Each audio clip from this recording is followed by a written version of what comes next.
اللہ الرحمن الرحیم۔ یہ نہایت افسوس کی بات ہے کہ مولانا سعد صاحب ان کی جو خود کی فکر ہوتی ہے اسے یہ کہہ کر بیان کر دیتے ہیں کہ یہ بات تو فلاں صحابی نے بیان کر رکھی ہے، حالانکہ اس بات کو صحابی نے بیان نہیں کیا ہوتا ہے، یا یہ کہہ کے بیان کر دیتے ہیں کہ جو بات میں کہہ رہا ہوں تو فلاں حدیث کے اندر موجود ہے، حالانکہ وہاں حدیث کے اندر وہ بات ہی موجود نہیں ہوتی ہے۔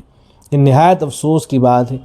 اس سے پہلے ہم نے بتایا تھا حضرت عمر فاروق رضی اللہ تعالیٰ عنہ کا نام لے کر انہوں نے اپنی باتیں بیان کر دی کہ حضرت عمر فاروق یہ باتیں فرما رہے ہیں، حالانکہ حضرت عمر فاروق نے کوئی اس طرح کی بات نہیں فرما رکھی ہے۔ اب یہاں دیکھیں، یہاں بھی ایسے ہی کر رہے ہیں، ایک حدیث ہے اس حدیث کو یہ کہہ کر بیان کر رہے ہیں کہ حدیث کے اندر یہ آیا ہے، حالانکہ حدیث کے اندر وہ بات ہی موجود نہیں ہے۔ ایک مشہور روایت ہے، اچھا یہاں میں یہ بات بھی عرض کر دوں کہ بہت سے لوگ یہ کہا کرتے ہیں کہ تم مولانا سعد صاحب کے حوالے سے کیوں گفتگو کرتے ہو، تمہیں تو مولانا سعد صاحب کے حوالے سے نہیں بولنا چاہیے۔ ارے بھائی، جب مولانا سعد صاحب بھرے مجمع میں، لاکھوں کے مجمع میں وہ ایک غلط بات کر دیتے ہیں تو کیا ہم لوگوں کو یہ بھی نہ بتائیں کہ مولانا کی یہ باتیں صحیح نہیں ہیں؟ مولانا تو لاکھوں کے مجمع میں کر دیتے ہیں، ہم تو کم از کم ہماری بات تو 1000 لوگوں تک یہ پہنچ پاتی ہے، تو کیا ہم یہ بھی بعض حضرات یہ کہا کرتے ہیں کہ آپ مولانا صاحب کے کان میں جا کے کہتے ہیں، وہاں ان کو سمجھائیں جا کر کے۔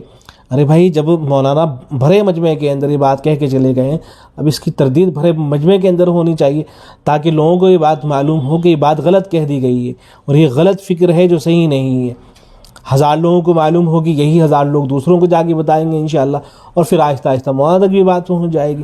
تو بہرحال اب دیکھیں، ایک مشہور روایت ہے، تبلیغی جماعت سے وابستہ جو حضرات ہوتے ہیں ان کے علم میں یہ روایت ہوتی ہے، فضائل اعمال سے میں اس کو نقل کر رہا ہوں۔ روایت اس طرح سے آئی، حضور صلی اللہ علیہ وسلم نے ارشاد فرمایا ہے کہ اپنے ایمان کی تجدید کرتے رہا کرو، یعنی تازہ کرتے رہا کرو۔ صحابہ نے عرض کیا کہ یا رسول اللہ، ایمان کی تجدید کس طرح کریں؟ ارشاد فرمایا لا الہ الا اللہ کو کثرت سے پڑھتے رہا کریں۔ اب وہاں کے الفاظ سنیے، جو آپ کو کالے کالے الفاظ لکھے ہوئے نظر آ رہے ہیں، مولانا صاحب صاحب کے الفاظ ہیں۔ مولانا دیکھیں اس کا ترجمہ کیا کریں گے۔ مولانا کہتے ہیں، فرمایا حضور صلی اللہ علیہ وسلم نے اپنے ایمان کی تجدید کرتے رہا کرو، ایک دفعہ کر کے فارغ ہو جاؤ نہیں، اپنے ایمان کی تجدید کرتے رہا کرو۔ صحابہ نے سوال کیا ایمان کی تجدید کیسے کریں؟ فرمایا اکثر من قول لا الہ الا اللہ، کہ لا الہ الا اللہ کے مطلب اور اس کے مفہوم کی لوگوں کو کثرت سے دعوت دیا کرو۔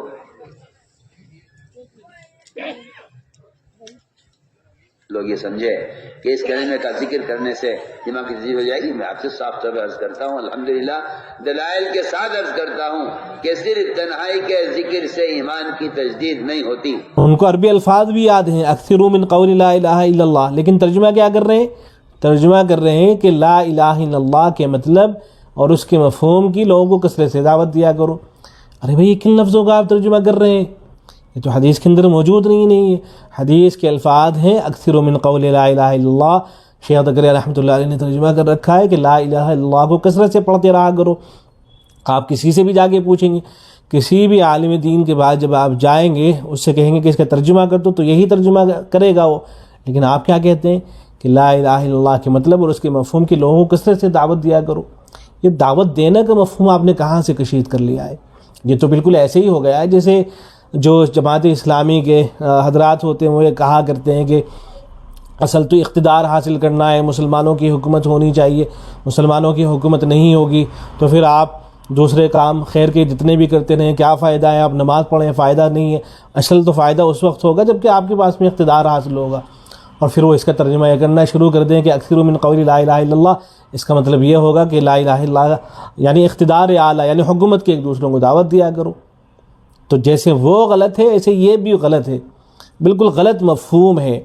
دعوت کے اتنے فضائل موجود ہیں، آپ ان فضائل کو چھوڑ کر کے، دعوت و تبلیغ کی بہت سی فضیلتیں موجود ہیں ظاہر ہے، تو ان کو چھوڑ کر کے آپ ایک حدیث سنائیں گے، اس حدیث کے اندر وہ بات موجود ہی نہیں ہوگی، زبردستی اپنی طرف سے اس کو بیان کر دیں گے۔ تو یہ بات اب پھر آگے سنیے، آگے تو اور افسوسناک باتیں ہیں۔ پھر آگے کہتے ہیں کہ لوگ یہ سمجھیں کہ اس کلمے کا ذکر کرنے سے ایمان کی تجدید ہو جائے گی۔ حضور صلی اللہ علیہ وسلم تو فرما رہے ہیں کہ لا الہ الا اللہ کو کثرت سے پڑھنے سے ایمان کی تجدید ہو جائے گی، حدیث کے اندر تو یہ ہے۔ لیکن جناب کیا کہتے ہیں کہ لوگ یہ سمجھیں کہ اس کلمے کا ذکر کرنے سے ایمان کی تجدید ہو جائے گی۔ میں آپ سے صاف طور پر عرض کرتا ہوں، الحمدللہ دلائل کے ساتھ عرض کرتا ہوں کہ صرف تنہائی کے ذکر سے ایمان کی تجدید نہیں ہوتی ہے۔ حدیث یہ بتا رہی ہے کہ آپ لا الہ الا اللہ کہو گے ایمان کی تجدید ہوگی۔ وہاں کہہ رہے ہیں کہ صرف تنہائی کے ذکر سے ایمان کی تجدید نہیں ہوتی ہے۔ کیوں ایمان کی تجدید نہیں ہوگی تنہائی کے ذکر سے؟ کیا آپ صلی اللہ علیہ وسلم نے کوئی ایسی بات ارشاد فرما رکھی ہے؟ اکثروا من قول لا الہ الا اللہ کے اندر کیا ایسی کوئی قید موجود ہے کہ اگر آپ کلمہ طیبہ لا الہ الا اللہ اس کو اگر آپ تنہائی میں بیٹھ کے ذکر کرتے ہیں تو تنہائی سے ایمان کی تجدید نہیں ہوگی؟ ایسی تو کوئی بات حدیث کے اندر موجود نہیں ہے۔ یہ اصل ان حضرات پر رد کرنا ہے اور یہ ذہن بنانا ہے کہ جو خانقاہیں چلتی ہیں اور وہاں جو ذکر و اذکار ہوتے ہیں ان کا کوئی فائدہ نہیں ہے، اور آپ اگر وہاں جا کر تنہائی میں بیٹھ کر ذکر کرتے ہو تو اس سے تو ایمان کی تجدید ہونے والی نہیں ہے۔ تو ان حضرات کا رد کرنا ہے، اس لیے بول دیا کہ میں تو صاف طور پر عرض کرتا ہوں الحمدللہ دلائل کے ساتھ عرض کرتا ہوں۔ کہاں ہیں وہ دلائل کہ صرف تنہائی کے ذکر سے ایمان کی تجدید نہیں ہوتی ہے؟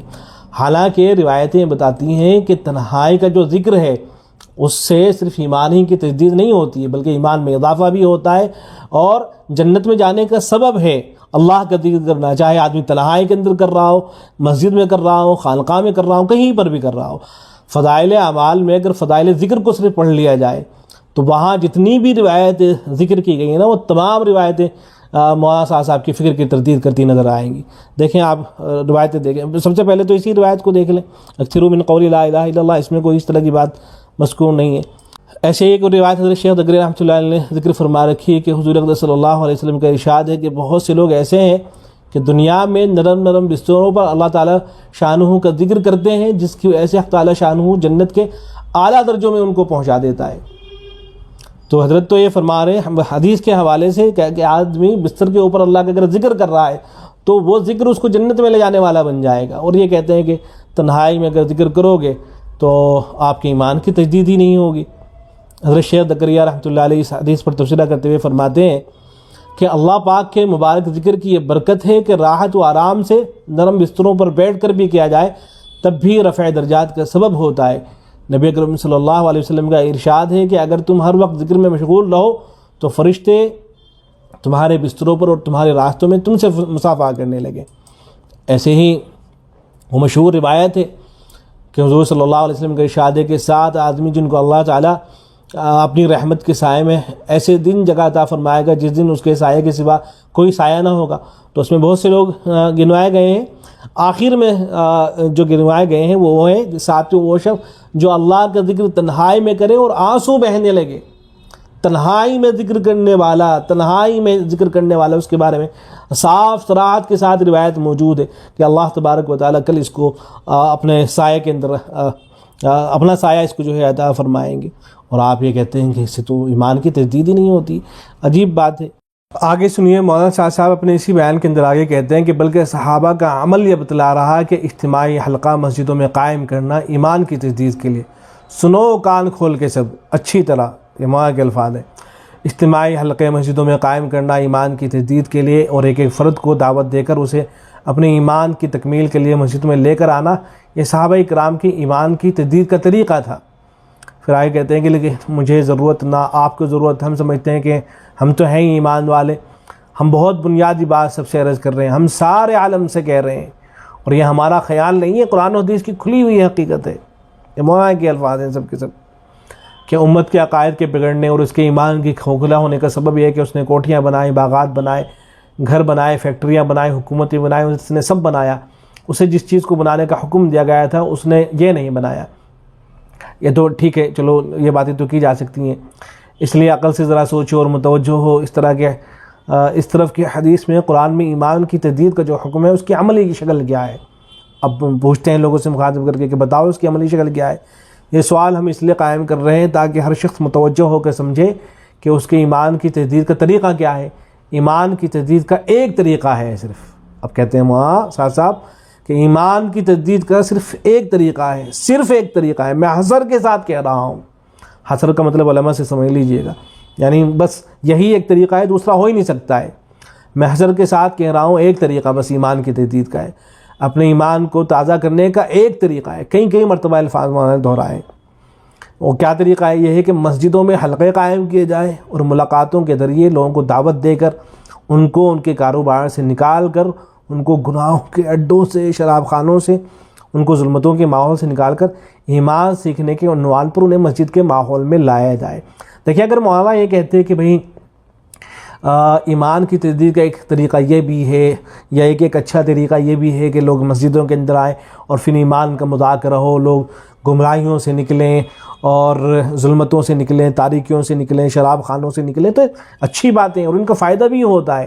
لیکن آپ یہ کہہ رہے ہیں کہ بس ایمان کی تجدید کا یہی ایک طریقہ ہے، اس طریقے کے علاوہ کوئی اور طریقہ ہے ہی نہیں ہے۔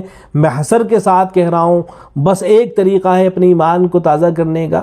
تو آپ یہ الفاظ کہنے تو نہیں چاہیے، لیکن سوال یہ ہے کہ کیا آپ کے اوپر کوئی وحی نازل ہو رہی ہے، آپ کو الہام ہو رہا ہے؟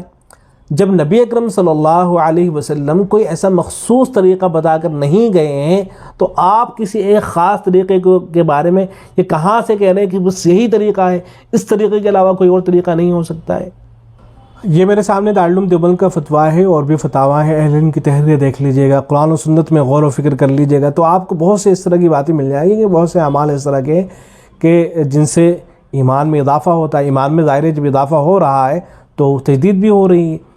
تو دیکھیں یہاں سوال اسی طرح کا کیا گیا ہے کہ ایمان کس طرح سے مضبوط ہوگا، اس کے اعمال بیان کر دیے جائیں۔ تو جہاں میں لکھا گیا ہے کہ ایمان کو مضبوط کرنے کے لیے نمازوں کی پابندی، موت کی یاد، قرآن کی تلاوت اور لا الہ الا اللہ کی کثرت کی جائے، ایمان مجمل اور ایمان مفصل کے معانی کو سمجھ کر دل میں اس کے مضامین کو راسخ کیا جائے۔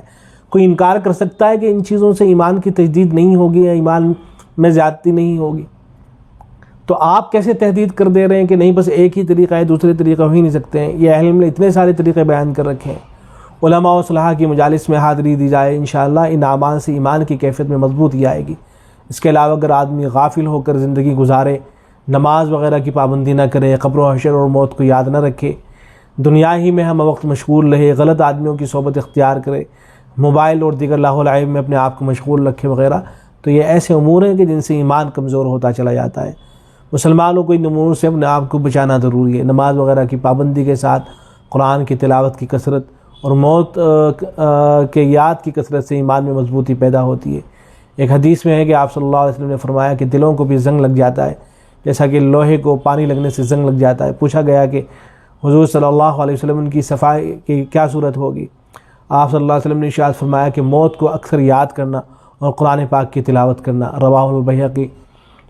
تو یہ دارالعلوم کا فتویٰ ہے۔ ایسے ہی دارالفتہ بنوری ٹاؤن کا بھی ایک فتویٰ دیکھ لیجیے، اس میں انہوں نے بہت ساری چیزوں کو گنا رکھا ہے۔ ایمان کی بڑھوتری کے کچھ اسباب جو قرآن و حدیث میں بیان ہوئے ہیں، آپ تو کہہ رہے ہیں کہ میں دلائل سے بیان کر رہا ہوں، بس یہی ہے اور کچھ نہیں ہے۔ یہ دیکھیں کتنی ساری چیزیں ہیں۔ اللہ تعالیٰ اس کے اسماء و صفات کی معرفت، جس قدر اللہ تعالیٰ اس کے اسماء و صفات کی معرفت میں اضافہ ہوگا، بلا شبہ اسی قدر ایمان بڑھے گا۔ نمبر 2، اللہ تعالیٰ کی کائناتی اور شرعی آیات و نشانیوں پر نظر کرنا، غور و فکر کرنا۔ جب بھی انسان اللہ تعالیٰ کی کائناتی نشانیوں کو دیکھتا ہے جو کہ اس کی مخلوق ہیں، تو اس کا ایمان تازہ ہو جاتا ہے۔